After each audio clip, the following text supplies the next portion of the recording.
मित्रों नमस्कार। मेरे YouTube channel discover the religion में आप सभी मित्रों का हार्दिक स्वागत एवं अभिनंदन है। मित्रों, आज श्री दुर्गा सप्तशती से पांचवा अध्याय पंचम अध्याय का हिंदी अनुवाद। ओम।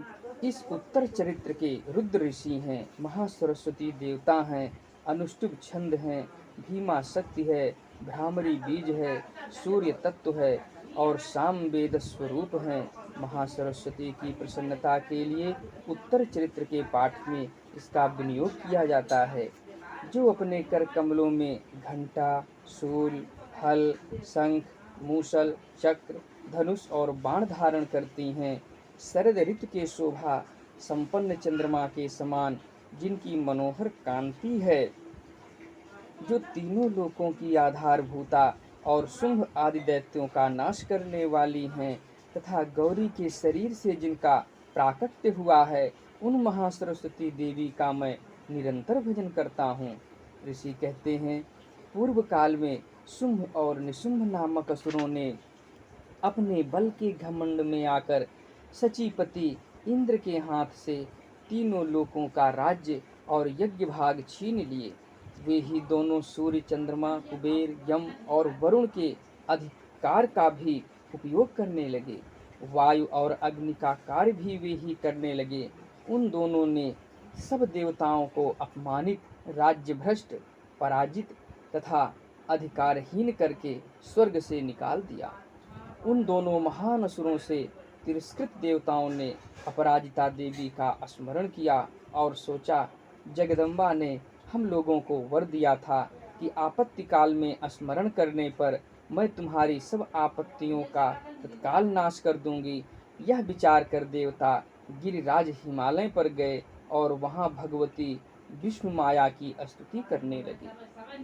देवता बोले, देवी को नमस्कार है, महादेवी शिवा को सर्वदा नमस्कार है, प्रकृति एवं भद्रा को प्रणाम है। हम लोग नियम पूर्वक जगदम्बा को नमस्कार करते हैं। रौद्रा को नमस्कार है, नित्या, गौरी एवं धात्री को बारंबार नमस्कार है, ज्योत्स्नामयी, चंद्र रूपिणी एवं सुख स्वरूपा देवी को सतत प्रणाम है। शरणागतों का कल्याण करने वाली बुद्धि एवं सिद्ध रूपा देवी को हम बारंबार नमस्कार करते हैं। नैऋति, राक्षसों की लक्ष्मी, राजाओं की लक्ष्मी तथा सर्वाणी शिव पत्नी स्वरूपा आप जगदम्बा को बार बार नमस्कार है। दुर्गा, दुर्गपारा, दुर्गम संकट से पार उतारने वाली, सारा सबकी सारभूता, सर्वकारिणी, ख्याति, कृष्णा और धूम्रा देवी को सर्वदा नमस्कार है। अत्यंत सौम्य तथा अत्यंत रौद्र रूपा देवी को हम नमस्कार करते हैं, उन्हें हमारा बारंबार प्रणाम है। जगत की आधारभूता कृति देवी को बारंबार नमस्कार है। जो देवी सब प्राणियों में विष्णु माया के नाम से कही जाती हैं, उनको नमस्कार, उनको नमस्कार, उनको बारंबार नमस्कार है। जो देवी सब प्राणियों में चेतना कहलाती हैं, उनको नमस्कार, उनको नमस्कार, उनको बारंबार नमस्कार है। जो देवी सब प्राणियों में बुद्धि रूप से स्थित हैं, उनको नमस्कार, उनको नमस्कार, उनको बारंबार नमस्कार है। जो देवी सब प्राणियों में निद्रा रूप से स्थित हैं, उन देवी को बारंबार नमस्कार है।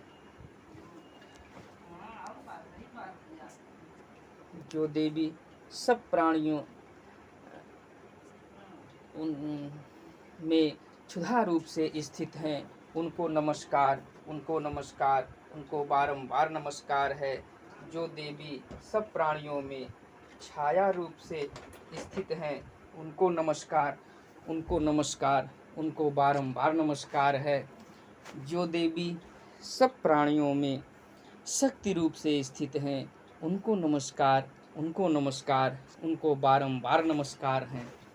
जो देवी सब प्राणियों में तृष्णा रूप से स्थित हैं, उनको नमस्कार, उनको नमस्कार, उनको बारंबार नमस्कार हैं। जो देवी सब प्राणियों में शांति, क्षमा रूप से स्थित हैं, उनको नमस्कार, उनको नमस्कार, उनको बारंबार नमस्कार है। जो देवी सब प्राणियों में जाति रूप से स्थित हैं, उनको नमस्कार, उनको नमस्कार, उनको बारंबार नमस्कार है। जो देवी सब प्राणियों में लज्जा रूप से स्थित हैं, उनको नमस्कार, उनको नमस्कार, उनको बारंबार नमस्कार है। जो देवी सब प्राणियों में शांति रूप से स्थित हैं, उनको नमस्कार, उनको नमस्कार, उनको बारंबार नमस्कार है। जो देवी सब प्राणियों में श्रद्धा रूप से स्थित हैं, उनको नमस्कार, उनको नमस्कार, उनको बारंबार नमस्कार है। जो देवी सब प्राणियों में कांति रूप से स्थित हैं, उनको नमस्कार, उनको नमस्कार, उनको बारंबार नमस्कार है। जो देवी सब प्राणियों में लक्ष्मी रूप से स्थित हैं, उनको नमस्कार, उनको नमस्कार, उनको बारंबार नमस्कार है। जो देवी सब प्राणियों में वृत्ति रूप से स्थित हैं, उनको नमस्कार, उनको नमस्कार, उनको बारंबार नमस्कार है। जो देवी सब प्राणियों में स्मृति रूप से स्थित हैं, उनको नमस्कार, उनको नमस्कार, उनको बारंबार नमस्कार है। जो देवी सब प्राणियों में दया रूप से स्थित हैं, उनको नमस्कार, उनको नमस्कार, उनको बारंबार नमस्कार है। जो देवी सब प्राणियों में तुष्टि रूप से स्थित हैं, उनको नमस्कार, उनको नमस्कार, उनको बारंबार नमस्कार है। जो देवी सब प्राणियों में माता रूप से स्थित हैं, उनको नमस्कार, उनको नमस्कार, उनको बारंबार नमस्कार है। जो देवी सब प्राणियों में भ्रांति रूप से स्थित हैं, उनको नमस्कार, उनको नमस्कार, उनको बारंबार नमस्कार है। जो जीवों के इंद्रिय वर्ग की अधिष्ठात्री देवी एवं सब प्राणियों में सदा व्याप्त रहने वाली हैं, उन व्याप्ति देवी को बारंबार नमस्कार है।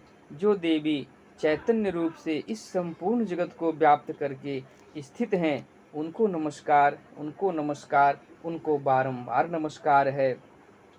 पूर्व काल में अपने अभीष्ट की प्राप्ति होने से देवताओं ने जिनकी स्तुति की तथा देवराज इंद्र ने बहुत दिनों तक जिनका सेवन किया, वह कल्याण की साधन भूता ईश्वरी हमारा कल्याण और मंगल करें तथा सारी आपत्तियों का नाश कर डालें।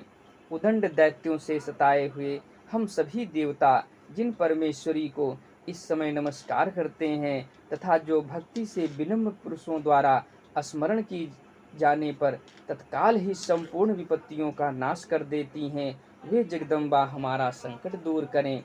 ऋषि कहते हैं, राजन, इस प्रकार जब देवता स्तुति कर रहे थे, उस समय पार्वती देवी गंगा जी के जल में स्नान करने के लिए वहां आई। उन सुंदर भौहों वाली भगवती ने देवताओं से पूछा, आप लोग यहाँ किसकी स्तुति करते हैं? तब उन्हीं के शरीर कोश से प्रकट हुई शिवा देवी बोली, शुंभ दैत्य से तिरस्कृत और युद्ध में निशुंभ से पराजित हो यहाँ एकत्रित हुए ये समस्त देवता यह मेरी ही स्तुति कर रहे हैं। पार्वती जी के शरीर कोश से अंबिका का प्रादुर्भाव हुआ था, इसीलिए वे समस्त लोकों में कौशिकी कही जाती हैं। कौशिकी के प्रकट होने के बाद पार्वती देवी का शरीर काले रंग का हो गया, अतः वे हिमालय पर रहने वाली कालिका देवी के नाम से विख्यात हुईं। तदंतर शुंभ निशुंभ के भृत्य चंड मुंड वहां आए और उन्होंने परम मनोहर रूप धारण करने वाली अंबिका देवी को देखा। फिर वे शुंभ के पास जाकर बोले, महाराज, एक अत्यंत मनोहर स्त्री है जो अपनी दिव्य कांति से हिमालय को प्रकाशित कर रही है। वैसा उत्तम रूप कहीं किसी ने नहीं देखा होगा। असुरेश्वर, पता लगाइए वह देवी कौन है और उसे ले लीजिए। स्त्रियों में तो वह रत्न है, उसका प्रत्येक अंग बहुत ही सुंदर है तथा वह अपने श्री अंगों की प्रभा से संपूर्ण दिशाओं में प्रकाश फैला रही हैं। दैत्यराज, अभी वह हिमालय पर ही मौजूद हैं, आप उसे देख सकते हैं। प्रभु, तीनों लोकों में मणि, हाथी और घोड़े आदि जितने भी रत्न हैं, वे सब इस समय आपके घर में शोभा पाते हैं। हाथियों में रत्नभूत ऐरावत, यह पारिजात का वृक्ष और यह उच्चैश्रवा घोड़ा, यह सब आपने इंद्र से ले लिया है। हंसों से जुता हुआ यह विमान भी आपके आंगन में शोभा पाता है। यह रत्नभूत अद्भुत विमान जो पहले ब्रह्मा जी के पास था अब आपके यहाँ लाया गया है। यह महापद्म नामक निधि आप कुबेर से छीन लाए हैं। समुद्र ने भी आपको किंजलकिनी नाम की माला भेंट की है, जो केसरों से सुशोभित है और जिसके कमल कभी कुम्हलाते नहीं हैं। सुवर्ण की वर्षा करने वाला वरुण का छत्र भी आपके घर में शोभा पाता है, तथा यह श्रेष्ठ रथ जो पहले प्रजापति के अधिकार में था अब आपके पास मौजूद है। दैत्येश्वर मृत्यु की उत्क्रांतिदा नाम वाली शक्ति भी आपने छीन ली है, तथा वरुण का पाश और समुद्र में होने वाले सब प्रकार के रत्न आपके भाई निशुंभ के अधिकार में है। अग्नि ने भी स्वतः शुद्ध किए हुए 2 वस्त्र आपकी सेवा में अर्पित किए हैं। दैत्यराज, इस प्रकार सभी रत्न आपने एकत्र कर लिए हैं। फिर जो यह स्त्रियों में रत्न रूप कल्याणमयी देवी हैं, इसे आप क्यों नहीं अपने अधिकार में कर लेते। ऋषि कहते हैं, चंड मुंड का यह वचन सुनकर शुंभ ने महादैत्य सुग्रीव को दूत बनाकर देवी के पास भेजा और कहा, तुम मेरी आज्ञा से उसके सामने ये बातें कहना और ऐसा उपाय करना जिससे प्रसन्न होकर वह शीघ्र ही यहाँ आ जाए। वह दूत पर्वत के अत्यंत रमणीय प्रदेश में जहाँ देवी मौजूद थी गया और मधुर वाणी में कोमल वचन बोला। दूत बोला, देवी, दैत्यराज शुंभ इस समय तीनों लोकों के परमेश्वर हैं। मैं उन्हीं का भेजा हुआ दूत हूँ और यहाँ तुम्हारे ही पास आया हूँ। उनकी आज्ञा सदा सब देवता एक स्वर से मानते हैं, कोई उसका उल्लंघन नहीं कर सकता। वे संपूर्ण देवताओं को परास्त कर चुके हैं। उन्होंने तुम्हारे लिए जो संदेश दिया है उसे सुनो। संपूर्ण त्रिलोकी मेरे अधिकार में है, देवता भी मेरी आज्ञा के अधीन चलते हैं। संपूर्ण यज्ञों के भोगों को मैं ही पृथक पृथक भोगता हूँ। तीनों लोकों में जितने श्रेष्ठ रत्न हैं वे सब मेरे अधिकार में हैं। देवराज इंद्र का वाहन ऐरावत जो हाथियों में रत्न के समान है मैंने छीन लिया है। क्षीर सागर का मंथन करने से जो अश्वरत्न उच्चैःश्रवा प्रकट हुआ था उसे देवताओं ने मेरे पैरों पर पड़कर समर्पित किया। सुंदरी, उनके सिवा और भी जितने रत्नभूत पदार्थ देवताओं, गंधर्वों और नागों के पास थे वे सब मेरे ही पास आ गए हैं। देवी, हम लोग तुम्हें संसार की स्त्रियों में रत्न मानते हैं, अतः तुम हमारे पास आ जाओ, क्योंकि रत्नों का उपभोग करने वाले हम ही हैं। चंचल कटाक्षों वाली सुंदरी, तुम मेरी या मेरे भाई महापराक्रमी निशुंभ की सेवा में आ जाओ, क्योंकि तुम रत्न स्वरूपा हो। मेरा वर्ण करने से तुम्हें तुलना रहित महान ऐश्वर्य की प्राप्ति होगी। अपनी बुद्धि से यह विचार कर तुम मेरी पत्नी बन जाओ। ऋषि कहते हैं, दूत के यूं कहने पर कल्याणमयी भगवती दुर्गा देवी जो इस जगत को धारण करती हैं मन ही मन गंभीर भाव से मुस्कुराईं और इस प्रकार बोली। देवी ने कहा, दूत, तुमने सत्य कहा है, इसमें तनिक भी मिथ्या नहीं है। शुंभ तीनों लोकों का स्वामी है और निशुंभ भी उसी के समान पराक्रमी है, किंतु इस विषय में मैंने जो प्रतिज्ञा कर ली है उसे मिथ्या कैसे करूं। मैंने अपनी अल्प बुद्धि के कारण पहले से जो प्रतिज्ञा कर रखी है उसे सुनो। जो मुझे संग्राम में जीत लेगा, जो मेरे अभिमान को चूर्ण कर देगा तथा संसार में जो मेरे समान बलवान होगा वही मेरा स्वामी होगा। इसीलिए शुंभ अथवा महादैत्य निशुंभ स्वयं ही यहाँ पधारें और मुझे जीतकर शीघ्र ही मेरा पाणी ग्रहण कर लें। इसमें विलंब की क्या आवश्यकता है। दूत बोला, देवी, तुम घमंड में भरी हो, मेरे सामने ऐसी बातें न करो। तीनों लोकों में कौन ऐसा पुरुष है जो शुंभ निशुंभ के सामने खड़ा हो सके। देवी, अन्य दैत्यों के सामने भी सारे देवता युद्ध में नहीं ठहर सकते। अन्य दैत्यों के सामने भी सारे देवता युद्ध में नहीं ठहर सकते, फिर तुम अकेली स्त्री होकर कैसे ठहर सकती हो। जिन शुंभ और दैत्यों के सामने इंद्र आदि सब देवता भी युद्ध में खड़े नहीं हुए, उनके सामने तुम स्त्री होकर कैसे जाओगी। इसीलिए तुम मेरे ही कहने से शुंभ निशुंभ के पास चली चलो। ऐसा करने से तुम्हारे गौरव की रक्षा होगी, अन्यथा जब वे केस पकड़कर घसीटेंगे तब तुम्हें अपनी प्रतिष्ठा खोकर जाना पड़ेगा। देवी ने कहा, तुम्हारा कहना ठीक है, शुंभ बलवान है और निशुंभ भी बड़े पराक्रमी हैं, किंतु क्या करूं, मैंने पहले बिना सोचे समझे प्रतिज्ञा कर ली है, अतः अब तुम जाओ। मैंने तुमसे जो कुछ कहा है वह सब दैत्यराज से आदर पूर्वक कहना, फिर वे जो उचित जान पड़े करें। इस प्रकार श्री मार्कंडेय पुराण सावर्णिक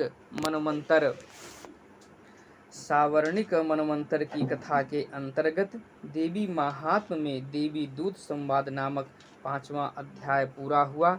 आशा है कि आप लोगों को वीडियो पसंद आया होगा। वीडियो देखने के लिए धन्यवाद। माता रानी की कृपा आप सभी भक्तों पर सदैव बनी रहे। जय माता दी।